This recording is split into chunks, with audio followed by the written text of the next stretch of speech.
Bien.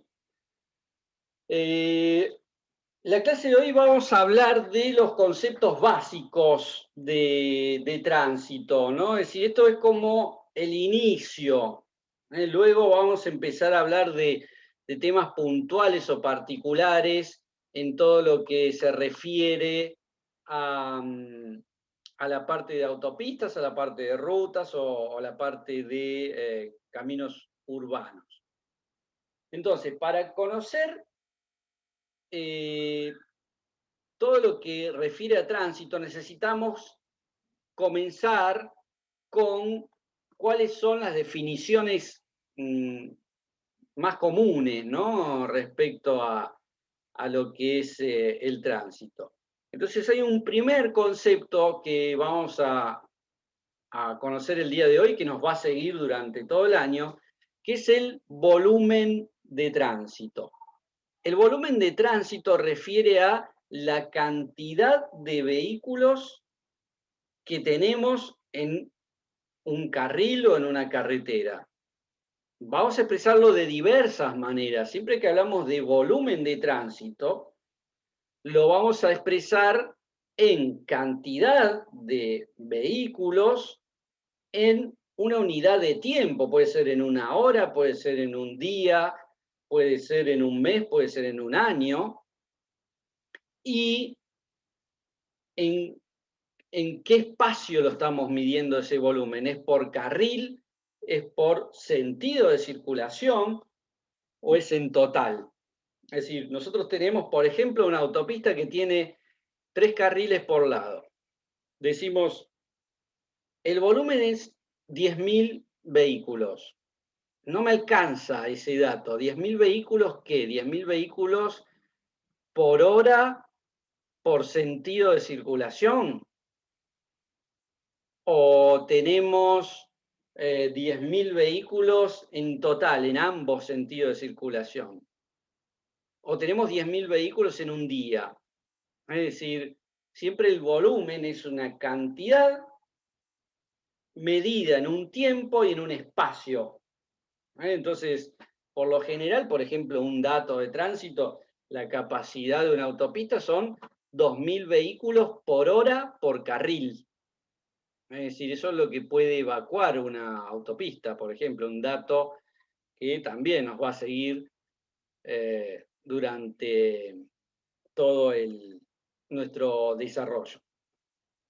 Entonces, ¿para qué vamos a necesitar el volumen de tránsito? Lo vamos a necesitar para varios tipos de estudios y para varios desarrollos, ¿no? Es decir, por un lado, para diseñar un camino, para diseñar la geometría, es decir, nos va a permitir, si nosotros sabemos que vamos a construir un camino nuevo, y ese camino nuevo se espera, porque ya lo vamos a analizar más adelante y lo vamos a conocer, se espera que vengan una cantidad de vehículos por ese camino. Es decir, bueno, se espera que vengan 8.000 vehículos por hora.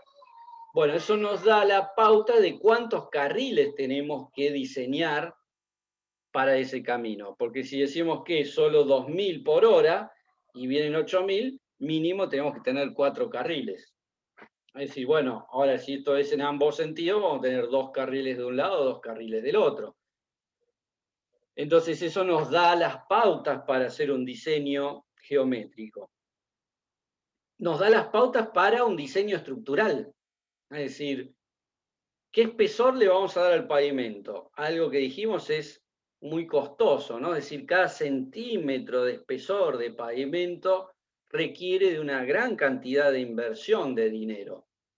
Entonces, si nosotros sabemos las cargas, vamos a poder diseñar el espesor de pavimento que requiere ese camino y no vamos a malgastar la inversión. O, por ejemplo, como planificación vial. Es decir, bueno, nos da la posibilidad de hacer estrategias de inversión, de dar prioridades. Es decir, de alguna manera, todos los datos que tengamos sobre volumen nos va a permitir ese tipo de cosas. Vamos a hablar también de un concepto que vamos a ver por primera vez hoy y que lo vamos a usar en todos los estudios de tránsito, que es el tránsito medio diario anual. En algunos libros, en algunas bibliografías de otros países lo pueden ver con otros nombres, pero siempre estamos hablando de lo mismo, ¿no? Es decir, puede ser TPDA, es decir, nosotros le llamamos TMDA, tránsito medio diario anual, pero puede ser TPDA, que es tránsito promedio diario anual, en algunos países de habla hispana le llaman así, lo van a encontrar como MDT, o sea, depende si está en inglés, pero todo refiere de lo mismo, ¿no? Refiere de el promedio diario de todo el año de cantidad de vehículos. Es decir, si yo tuviera la posibilidad de contar todos los vehículos y dividirlo por los 365 días del año, tendría el tránsito medio diario anual. Y es un dato bastante importante al momento de diseñar y planificar. Otro de los estudios importantes son las variaciones. Y esto de alguna manera los condiciona, estas variaciones, al momento de poder determinar cuál es el volumen de tránsito que vamos a usar para diseño.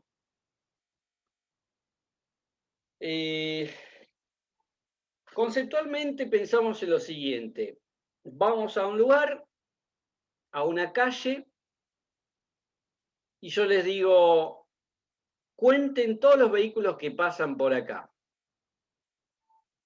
Y de hecho, muchas veces es un trabajo normal para nosotros, y de hecho los contrato para que hagan ese trabajo, ¿no? Es decir, 8 horas trabajando, de 6 de la mañana a 2 de la tarde, por ejemplo, y se ponen con una planilla y hacen cada vez que pasa un auto un palote, ¿no? Un registro.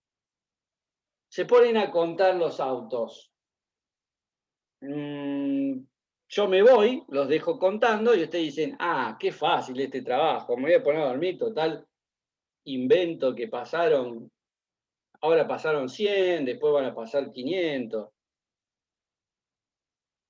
Yo regreso después de las 8 horas, miro y me doy cuenta que hicieron algo que no corresponde.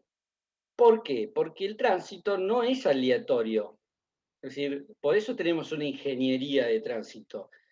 El volumen, es decir, la cantidad de vehículos, responde a una situación de la sociedad, ¿no? Es decir, al movimiento de la sociedad, al movimiento de las personas.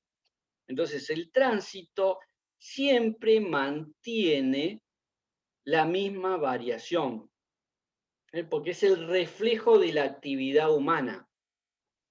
Entonces, no pasa aleatoriamente cantidades, vamos a decir, sin seguir un lineamiento. Van a tener un volumen muy alto a la mañana, entre las 7 y las 9 de la mañana, que es cuando la actividad humana, en condiciones normales, ¿no? De actividad humana, despierta y sale a trabajar, salen a los comercios, salen a los negocios. Entonces ahí hay un pico de movimientos. Y luego vuelve a ocurrir ese pico a la tarde, entre las 5 y las 7, 8 de la noche, cuando regresa toda la actividad comercial o laboral. Entonces, eso que se llama tránsito pendular, ¿no? Porque es un tránsito que va al trabajo, vuelve al trabajo, responde a actividades. Entonces, las variaciones son variaciones típicas, ¿eh? Y por eso estudiamos en la ingeniería las variaciones de tránsito. Por un lado, vamos a tener, por ejemplo, la variación mensual. Es decir, si nosotros de alguna manera organizamos todos los meses, va a haber meses como enero y febrero que en una zona urbana, porque esto depende también de la región que yo esté analizando, ¿no? Una región urbana vamos a tener menos tránsito porque va a haber, son meses de vacaciones y se va a empezar a registrar mayor movimiento en marzo, en abril, y quizás en diciembre haya mayor movimiento que todo el año. Ahora, si yo tengo una ciudad turística, va a ser al revés, voy a tener mayor movimiento en enero, febrero, diciembre, y no tanto durante el año, ¿no? Es decir, va a haber una curva, que ahora vamos a ver, algunas curvas, que va a dar la variación mes a mes. Lo mismo va a pasar con los días de la semana. Vamos a tener una variación diaria referida a los días. Vamos a tener días de semana con mayor movimiento, quizás los sábados tengan menor movimiento y a lo mejor los domingos aún menor. Si no son regiones donde haya mucha actividad de recreación, podemos tener la posibilidad de tener menor tránsito en esos momentos. Por otro lado, estoy chequeando si no hay nadie para admitir, no. Tenemos la variación horaria, algo muy importante en la parte de tránsito, ¿no? Es decir, esto que les decía, ¿ven? Esta es la variación horaria, donde tenemos picos volumétricos, tanto en el pico matutino como en el pico vespertino, ¿no? Es decir, arranca la actividad mayormente entre las 6 y 7 de la mañana y va disminuyendo cerca del mediodía. Hay un valle que puede tener algunos picos por horarios de gente o de comercios que cierran a la tarde o horarios de almuerzo, pero luego se registra un pico a la tarde. Estas curvas son típicas, dependen también hacia dónde vaya el camino, ¿no? Porque si, bueno, los caminos que salen de Capital tienen una fuerte incidencia, digamos, a la vuelta, porque está saliendo, la dirección del camino es de Capital hacia la zona interurbana. Entonces, ese camino se ve más, digamos, agudo a las 7 de la tarde. Esta curva que estamos viendo acá, que están ustedes viendo en pantalla, se refiere a un camino que tiene dirección entrando a una ciudad capital. Es decir, se registra un fuerte movimiento al pico de la mañana. ¿Por qué no se registra el pico de la tarde mayor? Porque está entrando a Capital. El centro de atracción de viajes lo hacen las grandes ciudades. No estoy hablando de Buenos Aires exclusivamente, de cualquier ciudad, ¿no? El centro de atracción de viajes lo hace la gran urbe y hay, digamos, pocos que de la capital van a trabajar hacia, digamos, ciudades alejadas a la capital, que lo hay, y de hecho es uno de los mejores trabajos, trabajar en contraflujo del tránsito general, ¿no? Es decir, si yo tengo un trabajo a las afueras de la capital, yo estoy yendo en contra de todos los viajes que mayormente ingresan. Pero esto responde a un horario, y esto es lo que nosotros evaluamos. Por lo general, se sabe que la hora pico, es decir, una sola hora de las 24 horas, representa entre el 10 y el 15% del total del día. Entonces, Disculpe, ingeniero, hora pico, sí, entonces técnicamente es 1 hora una hora, en ese periodo de 24 horas. exacto. Y se le Ah, llama bueno, hora pico a la máxima hora. bien, Un error que perfecto. no hay que cometer y que sería un error muy grave es, supónganse que yo les doy el volumen de la hora pico y les digo, en esa hora pasan 1000 vehículos. ¿Cuántos vehículos van a pasar durante las 24 horas? Si en una hora pasan 1000 vehículos, en 24 horas, ¿cuántos van a pasar? Alguien que se anime. Y ahí, si la hora pico dice que más o menos el 7%, ¿no tendría que sacar el 100%? Si es Bien, el muy buena 7%, respuesta. Es decir, es un porcentaje del día, entre el 10 y el 15, ojo, un error gravísimo sería que si en una hora pico pasan 1000, en 24 horas pasan 24.000. Eso sería un error gravísimo. Estaríamos diciendo que la curva se mantiene igual durante todo el día. Y sería un error enorme. Es decir, la hora pico representa el 15% del día, entonces yo tengo que expandir las 24 horas pensando en que eso implica el 15%.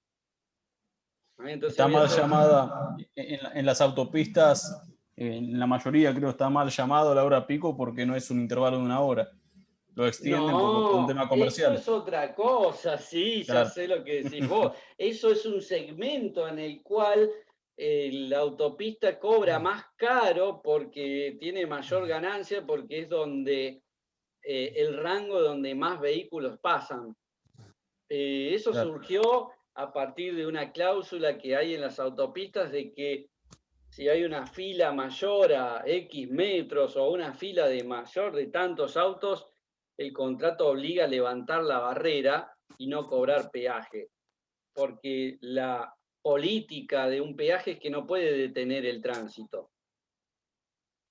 Entonces, ¿qué hicieron en las negociaciones los concesionarios? Ah, bueno, páguenme más porque yo tengo que levantar la barrera. Entonces terminaron haciendo ese artilugio diciendo, hay un periodo que son las 4 horas, se agarran, por ejemplo, de acá hasta acá, es el máximo, la máxima cantidad del día. Si yo tomo las 2 horas pico, de acá hasta acá y de acá hasta acá, es el 80% de todo el tráfico. El 80%. Entonces se lleva el 40 acá y el 40 acá. Entonces, bueno, eso es lo que yo les decía de la variación horaria. Y ahora bien, vamos a decir que calculamos todo para 1000 vehículos en una hora pico. Y resulta que pongo el camino a inaugurarlo y cuando lo pongo para 1000 vehículos se me traba todo y se congestiona. Y digo, ¿en qué fallé? Además de la hora pico, tenemos que estudiar el factor de hora de punta, que también lo vamos a ver más adelante. Ahora les doy solo la idea, ¿no? Es la variación dentro de la hora pico de los 15 minutos más comprometidos. Como les dije, supónganse que tenemos 1000 vehículos durante una hora, pero puede ser que hayan pasado 500 vehículos en los primeros 15 minutos y después hayan pasado 125, me quedarían 500 más en 45 minutos, ¿no? Me tendrían que pasar, por ejemplo, no sé, 100 y pico 125 vehículos más cada 15 minutos. Con lo cual llegaría a 1000.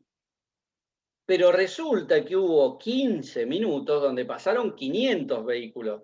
Si yo a esos 500 vehículos que fueron 15 minutos lo multiplico por 4, porque 15 minutos representa la cuarta parte de una hora, ¿verdad? Entonces, si yo multiplico 500 por 4, me da 2000. Quiere decir que durante esos 15 minutos, el camino estuvo como si hubieran pasado 2000 vehículos en la hora. Entonces, por eso que necesito en tránsito analizar periodos de 15 minutos y tener lo que llamamos el factor de hora de punta. Y lo vamos a aplicar en todos nuestros estudios de tránsito.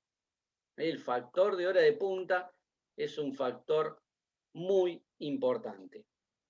Bien, acá tenía lo que les decía, ven, de los meses del año. Acá están, digamos, cómo se puede representar los 15 minutos en la hora.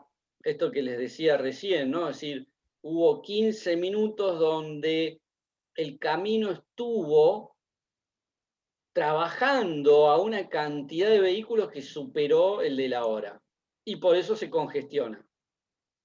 Una vez que un camino entra en congestión, ¿no? Es decir, congestión es cuando tiene que parar a cero el vehículo porque hay una fila y hay una inercia de los vehículos que no avanzan. Ese sistema de congestión tarda en disiparse. A veces tarda más de una hora en disiparse esa situación. Entonces, vamos a hacer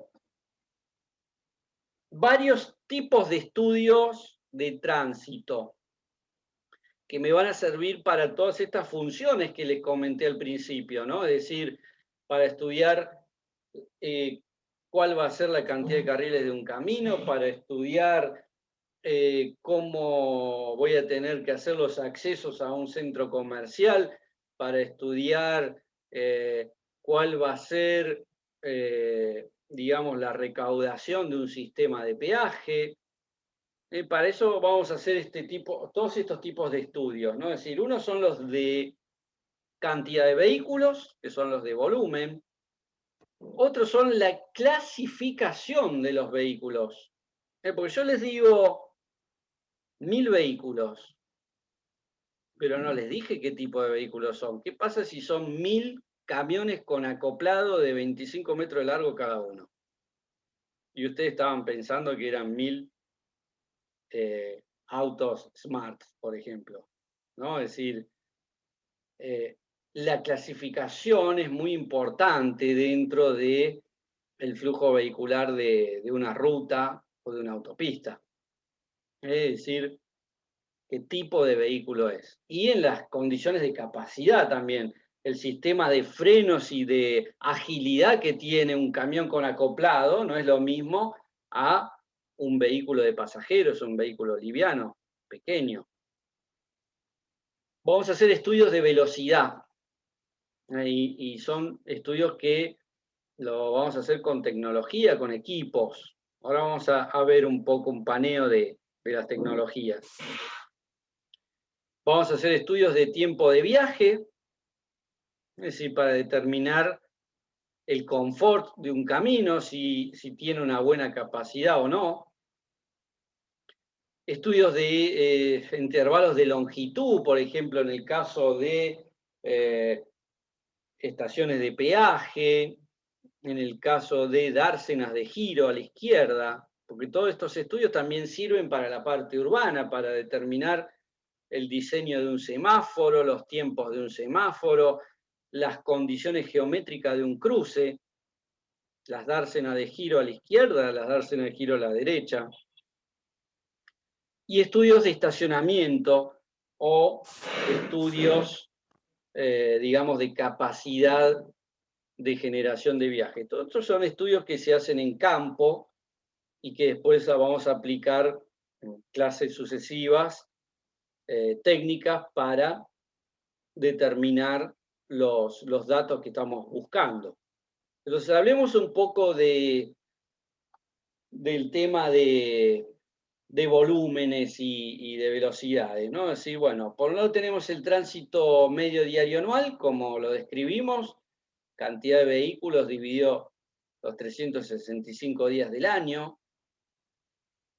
Tránsito medio diario mensual, la cantidad por mes dividido los días del mes, o tránsito medio diario semanal. Ahora bien, si bien vamos a hacer un trabajo práctico con estos temas y también vamos a ver situaciones de cómo resolverlos, el concepto del cual estamos ahora hablando es ¿cómo hago los conteos? ¿Cómo puedo saber la cantidad de autos que pasa en un año? O, por ejemplo, saber la cantidad de autos con su variación y la relación que hay día a día. Es decir, hay una variación diaria, una variación mensual. ¿Y por qué además yo necesito saber este dato? Porque si yo hago un conteo un día lunes, no es lo mismo que hacerlo un día domingo. Es decir, cuando yo quiero conseguir el tránsito medio diario, voy a necesitar estas variaciones para poder llevarlo al promedio. No sé si se entiende esa parte. Yo hago un conteo de un día domingo que es a veces la mitad de lo que pasa en un día de semana. ¿Cómo hago para poder llevarlo al promedio si yo no sé la variación de todos los días de la semana? Para eso yo voy a necesitar, más allá de que voy a sacar estos factores de estacionalidad, el tránsito promedio del día más el tránsito de todo el mes y de todos los meses. Lo mismo del día y de todos los días. Entonces, para eso, inclusive me puedo determinar con días hábiles o con días no hábiles. Es decir, todos estos factores de estacionalidad me dan la posibilidad de, cuando tengo un dato, poder llevarlo al promedio. Ese es el concepto. Más allá de que después lo van a ver en detalle, haciendo un ejercicio práctico, el tema de los factores de ajuste y los factores de estacionalidad. Entonces, ¿cómo sabemos estas variaciones? Las vamos a saber con contadores que tenemos distribuidos en todo el país. No sé si ustedes sabían, pero toda la red vial de nuestro país, y por lo general lo hacen todos los países, tienen registro de la cantidad de vehículos que pasan por las rutas. Estos son registros permanentes, por ejemplo, que se hacen con contadores permanentes, registros mensuales que se hacen con conteos de cobertura, y estos son muestreos en toda la red, es decir, en todas las rutas de nuestro país. Vialidad Nacional tiene una base de datos que pueden consultar donde están los conteos. ¿Qué tecnología se usa para esto? Y les digo, esto está desde los años 70, cuando la tecnología era, cada vehículo se contaba en un rollo de papel que iba siendo agujereado por una máquina, ¿no? Es decir, hoy por hoy la tecnología avanzó muchísimo y cada vez avanza más, ¿no? Y eso es lo bueno de esto, ¿no? Es decir, la tecnología nos da mucho apoyo, que son los detectores de tránsito. Es decir, los detectores de tránsito son sistemas automáticos, algunos están puestos por el gobierno, es decir, por Vialidad, por los municipios, y otros están puestos por personas privadas que lo ponen para diversos estudios. De hecho, en mi oficina yo tengo varios de estos sistemas de aforo vehicular, ¿no? ¿Cuáles son esos sistemas? Vamos a ver. Unos son, por ejemplo, los detectores de espira, que permiten. Estos son, por ejemplo, detectores para cobertura. Son los contadores neumáticos de tránsito. Quizás ustedes estuvieron manejando alguna vez y pisaron dos mangueritas o una manguerita puesta en la ruta. Bueno, esos son los detectores neumáticos. ¿En qué consiste? Es una caja que se coloca al costado del camino, la ven acá, tiene el tamaño de una caja de zapatos, ahí adentro guarda una batería, guarda una interfaz, una plaqueta, tiene salidas, unos pequeños caños de salida.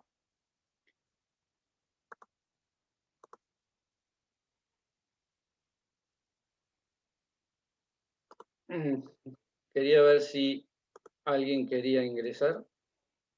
Y se conecta a una manguera, esa manguera es una manguera hueca de caucho, que se le pone un tapón en la punta. Acá ven a una persona que está colocando la manguera, se coloca un tapón en la punta, esta manguera está llena de aire, a veces se pone en forma diagonal para que el vehículo no la pise en el mismo instante. Y entonces cuando pisa el neumático a la manguera, le genera una suba en la presión de aire que tiene la manguera está inflada, digamos, tiene aire propio, y esa presión de aire genera un impulso en un émbolo que tiene el sistema que registra las variaciones de presión de aire. Entonces en ese instante registra el tiempo, tiene un contador de tiempo en segundos, que pisa el primer neumático y el segundo neumático.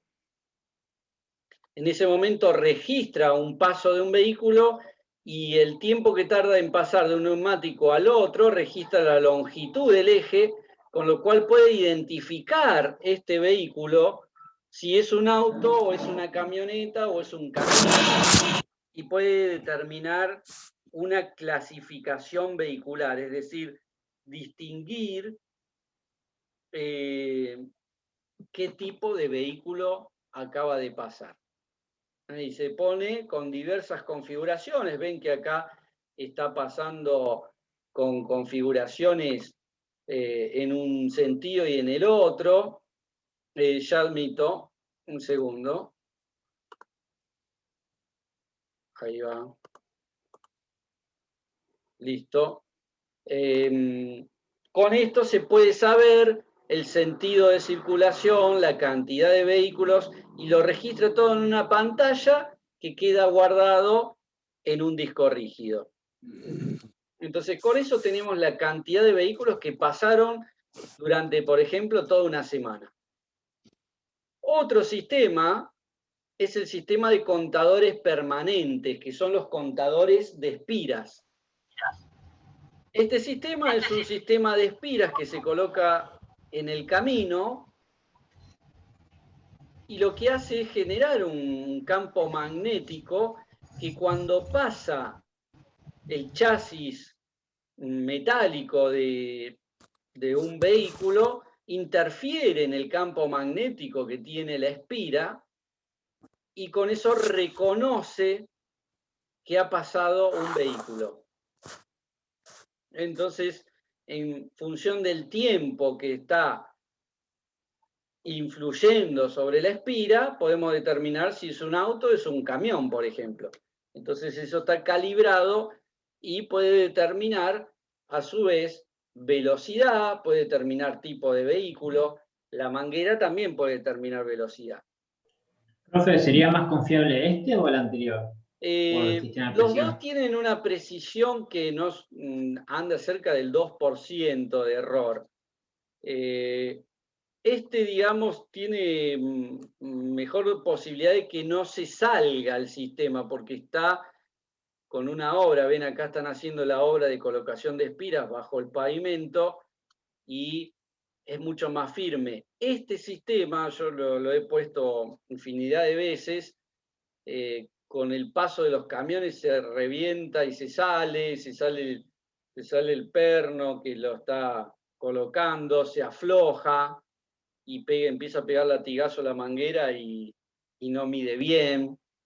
Es decir, es un poquito más vulnerable físicamente.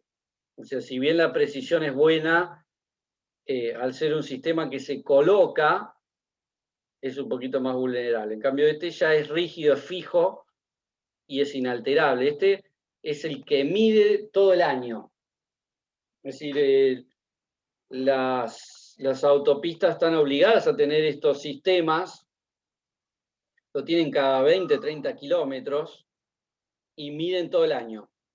Y en este gabinete que hay acá hay unas baterías y hay un módem que envía la información diariamente a una base de datos que tiene el concesionario. Es decir, tiene un servidor, tiene un módem y envía la información. Con lo cual podemos tener información en tiempo real. Todos estos sistemas que acabamos de ver ahora son antiguos. Hoy por hoy la tecnología empezó a mejorar estos sistemas. Hoy tenemos sistemas, por ejemplo, de radares o sistemas de señales que se colocan en los postes. Lo que hace es emitir una señal. A veces acá abajo se coloca un sensor que es, uno es el emisor y otro es receptor. Entonces lo que ocurre es que el emisor emite una señal, puede ser una señal tipo Wi-Fi, una señal de radio, una señal radial, que está todo el tiempo conectada con el detector. Cuando pasa el vehículo, interrumpe esa señal y esa interrupción es medida. Entonces, de esa forma, podemos medir el tránsito sin ningún tipo de intervención en la calzada. Es decir, es un sistema mucho más ágil, mucho más poderoso, y hoy por hoy en toda la ciudad de Buenos Aires está puesto este sistema en la mayoría de las avenidas. Y otro sistema también muy avanzado que también tienen todas las autopistas son las cámaras. Todas las cámaras colocadas en la autopista tienen una placa de detección vehicular. Son cámaras especiales, Traffic Cam es una de las más comunes. Lo que hace es, así como vieron las cámaras que detectan con la sonrisa y saca la foto, ese tipo de detecciones de imagen, bueno, las cámaras de tráfico detectan la forma del vehículo, como lo están viendo acá en pantalla, y almacena la identificación como conteo vehicular. Hay diversos marcas, sistemas, pero esto ha hecho una evolución enorme en la detección vehicular. Hoy por hoy todas las cámaras detectan vehículos y tenemos contabilizados todos los vehículos. Entonces, como les decía, esta tecnología y mucho más de otras tecnologías de detectores, hay sistemas láser, sistemas de sensores en el camino que se pegan así con adhesivo, me permiten tener estas variaciones. Yo tengo la variación anual, la variación diaria. Entonces, ¿qué hago yo? Yo tengo la medición de todo un día. Si yo hago un conteo, por ejemplo, no exactamente en el lugar donde está la espira. Supónganse, vamos a hacernos una situación práctica. Nos ponemos en una autopista. No sé, autopista del oeste. Queremos hacer un estudio en la ciudad de Morón, por ejemplo. Resulta que hay una espira al inicio de la autopista, es decir, cerca de Ciudadela, no sé qué, Aedo, por ejemplo, Tenemos otra espira en Ituzaingó, otra espira en General Rodríguez. Profe, perdón que le Sí. interrumpa. ¿Qué es una espira? Una espira es este aparato que está acá. Este es un alambre que se coloca debajo del pavimento y se hace un loop de Ok, cobre. ok, sí, ya me acuerdo de la explicación, gracias. Bueno. Entonces yo tengo espiras en el inicio, a lugar por la mitad y en General Rodríguez. Pero yo tengo que hacer el estudio en Morón, donde no hay una espira. ¿Pero qué hago? Yo hago un conteo en la hora pico, hago un conteo de 3 horas, y yo digo, estas 3 horas son las representativas de la hora pico. Entonces, me voy a la espira más cercana, que puede ser la que esté en General Paz, y digo, las 3 horas que yo conté, ¿qué porcentaje abarca del día?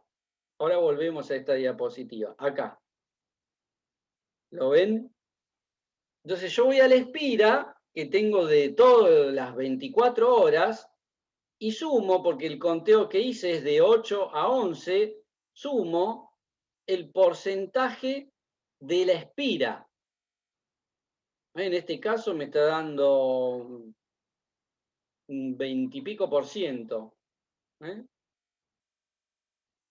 Entonces, lo que hago es la proporcionalidad. Digo que si estas 4 horas implica el 20% del día, entonces hago 100 sobre 20, me da la relación de expansión. Entonces, ahí sí vuelvo al conteo que hice yo real en la localidad de Morón y multiplico esas 4 horas por el factor de expansión.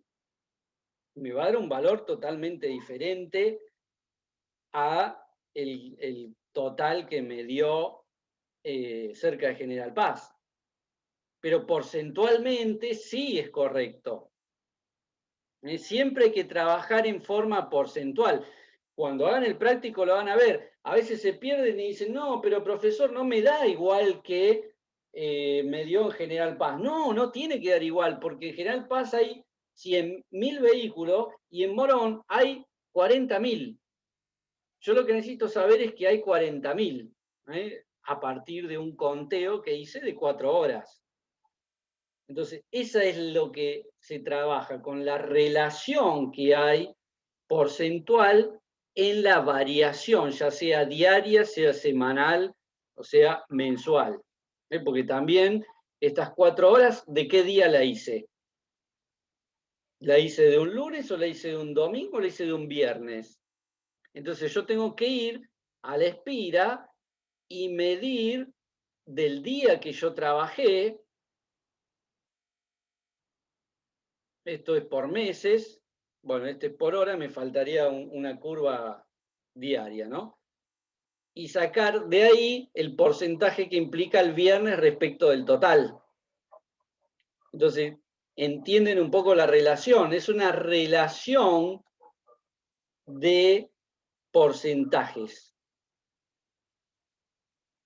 Y el tránsito que yo necesito, que es el valor que quiero hallar, va a estar dado por la cantidad de vehículos que contabilicé, por el factor, ya sea diario o ya sea mensual. Es decir, este es el tránsito del día. Para llegar a este tránsito, si yo hice horas, lo tengo que pasar a un día, ¿verdad?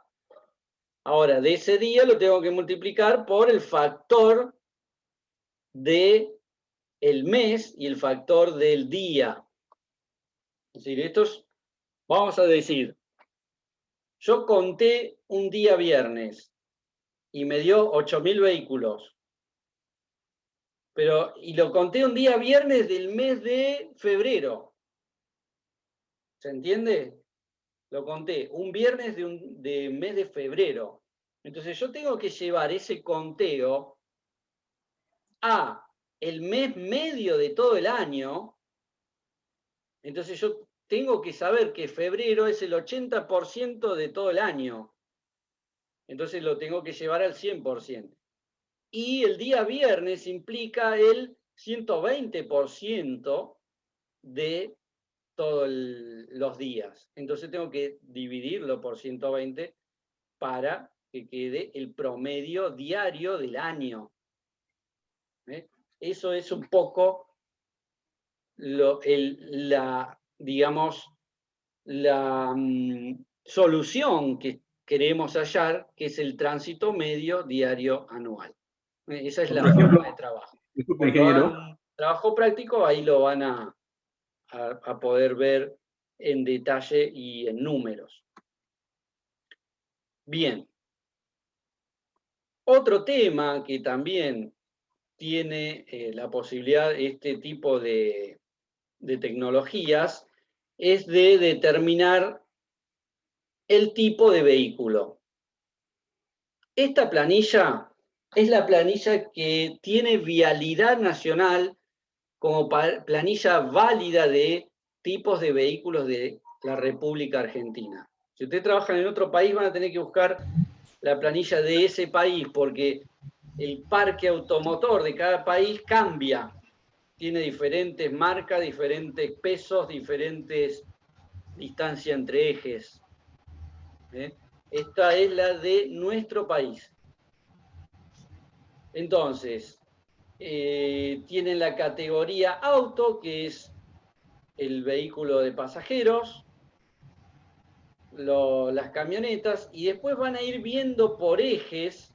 Ven, este ómnibus tiene un eje adelante y dos ejes atrás. Esto es lo que se llama tándem. Entonces, a este se le llama 1, 2. A este se le llama 1, 2. A este se le llama, es un semirremolque que tiene un eje adelante, un eje trasero tractor y un eje en el remolque. Como es semirremolque, es porque el remolque apoya sobre el camión tractor. El remolque es este tipo de vehículos. El que está clasificado como número 9 y tiene el camión 1112. Es un camión que remolca a un remolque que está enganchado. Entonces, en el caso del semi, que es el que está clasificado número 9, tiene 1, 1, 1. Por eso se le dice 111.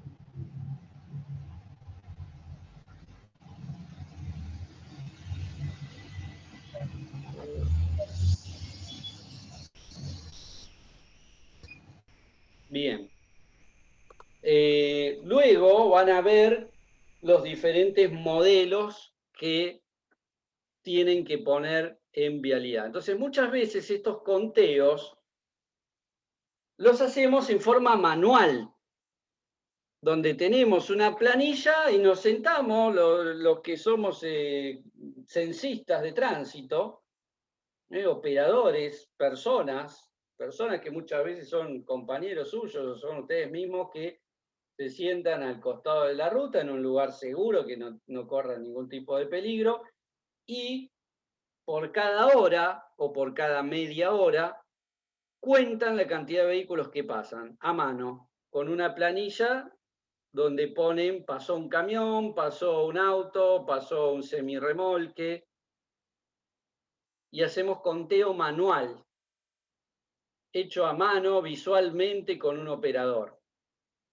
Y eso es un trabajo válido para poder hacer un estudio de tránsito y obtener nuestro dato, que es el tránsito medio diario anual o la hora pico, porque también diseñamos con la hora pico y los diseños de cualquier ruta son con lo que llamamos la hora trigésima. Les voy a hablar de este concepto. La hora trigésima es la siguiente, es la hora 30. Un un año tiene 24 horas por 365 días del año. O sea, me da cerca de 8.000, si mal no recuerdo, eran 8.760. A ver, hagamos la cuenta. 24 por 365, 8.760. Todavía me funciona bien mi recuerdo. Si yo agarro todas las horas, ¿no? Es decir, el día 1 de enero, la hora 1, hago el conteo. El día 1 de enero, la hora 2, hago el conteo. Y así hago un conteo hasta la hora 8.760. Y luego que termino el 31 de diciembre a las 12 de la noche, lo registro todo en una planilla con 8.760 datos y los ordeno desde el volumen mayor al volumen menor. Es decir, hago una curva, hago un orden donde hago la mayor hora de todo el año y después hago la segunda mayor hora de todo el año y así hasta las 8.760, se registra una curva donde se hace un quiebre muy fuerte en la hora 30. A ver si les puedo poner el puntero acá. Yo hago un registro donde pongo, a ver, lo trato de dibujar acá. Ese es un eje y este es el otro eje. Si yo hago la curva, acá tengo 8.760 horas del año. Y acá tengo el volumen por hora, cantidad de vehículos por hora. La curva tiene un formato de este tipo.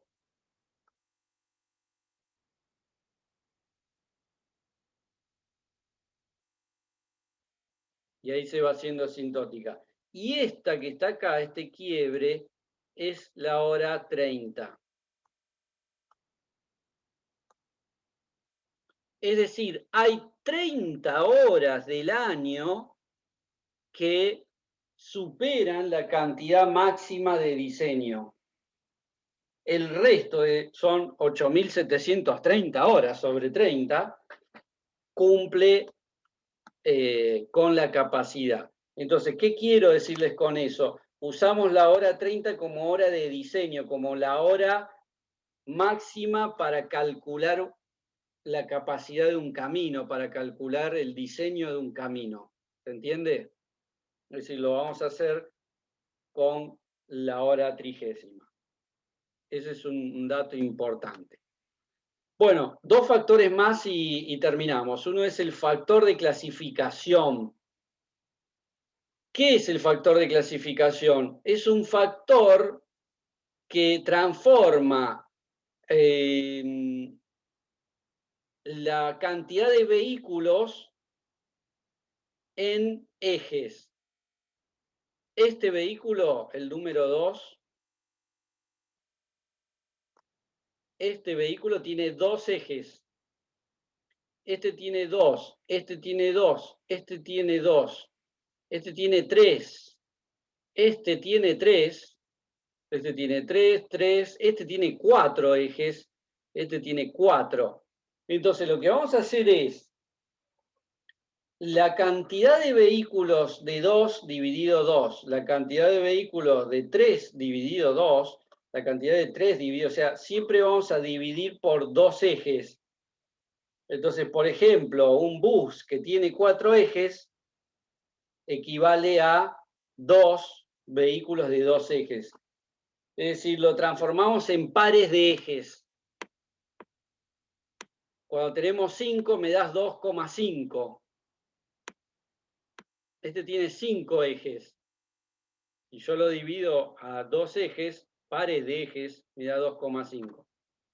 Entonces, eso es el factor de clasificación. Llevar todo a 2 ejes.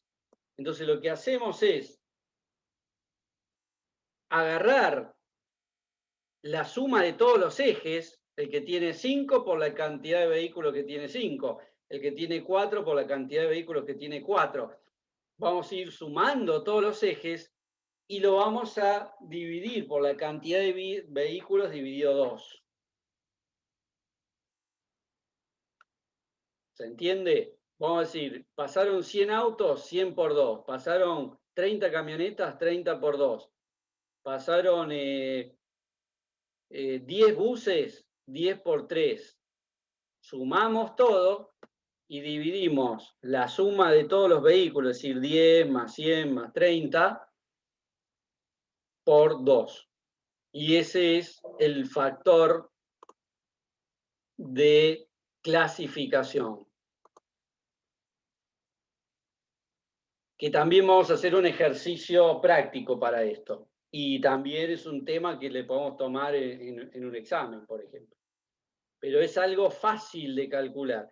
¿Para qué me sirve? Me sirve para hacer cálculos, por ejemplo, de ejes equivalentes o ejes de pares de ejes de un contador. Si yo, por ejemplo, hago un contador neumático, me da pares de ejes. Entonces, si yo tengo el factor de clasificación, podría obtener la cantidad de vehículos reales. Es decir, por ejemplo, por un contador neumático, pasa un camión con 5 ejes, el contador neumático me cuenta 2,5, porque son pares de ejes lo que cuenta. Pares de ejes es un auto. Entonces, si yo sé el factor de clasificación, puedo saber cuántos vehículos realmente pasaron. Esa es un poco la idea del factor de clase. Lo van a ver bien cuando hagan un ejercicio. Y por último me queda la unidad de tarifa equivalente, que es exactamente lo mismo que pares de ejes, pero en este caso lo que dividimos es el valor de la tarifa. Vieron que ustedes cuando van a pagar peaje, pagan peaje en base al tipo de vehículo. Si es un auto, paga X dinero. Si es un camión, paga más. Si es un camión con acoplado, cantidad de ejes, paga más. Bueno, lo que tenemos que hacer para poder llevarlo a tarifa equivalente es dividir. Acá les dice que hay 2 formas de hacerlo. Sí, obvio, hay 2 formas. Una es dividir el costo que tiene cada tarifa por la cantidad de vehículos que pasaron de esa tarifa, dividido el costo de autos multiplicado por la cantidad de autos. Es decir, lo mismo que ejes equivalentes, que ejes de clasificación. Vamos a suponer que pasan 10 vehículos con tarifa 1, la tarifa de auto. En realidad es la tarifa 2. De 50 pesos. ¿No? Tengo 10 por 50 pesos, son 500.